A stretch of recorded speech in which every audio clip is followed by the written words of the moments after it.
Hello guys, சூப்பரான bread வீட்டிலே எப்படி செய்யலாம்னு பார்க்கலாம் வாங்க. அதுக்கு 1 ஸ்பூன் அளவுக்கு ஈஸ்ட் எடுத்திருக்கேன். 1 ஸ்பூன் அளவுக்கு சுகர், ஹாஃப் பவுல் வந்து வார்ம் மில்க்கு.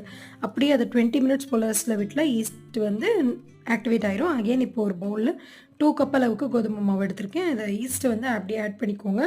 கொஞ்சமாக சால்ட்டு, அப்புறம் ஹாஃப் பவுல் வந்து வார்ம் மில்க்கு அதை ஆட் பண்ணி நல்லா பிசைஞ்சிட்டு கொஞ்சமாக பட்டர் ஆட் பண்ணி பிசைஞ்சுக்கோங்க.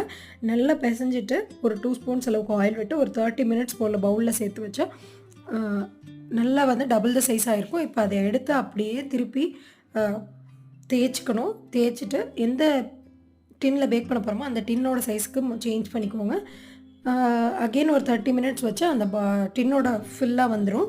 அந்த டின்னை அப்படியே அவனில் வைக்க போகிறோம். ஒரு 180 டிகிரி செல்சியஸ் 35 மினிட்ஸ் போல் இதை பேக் பண்ண போகிறோம். இப்போ வெளியில் எடுத்து பார்த்தா சூப்பராக பேக் ஆகிருக்கும்.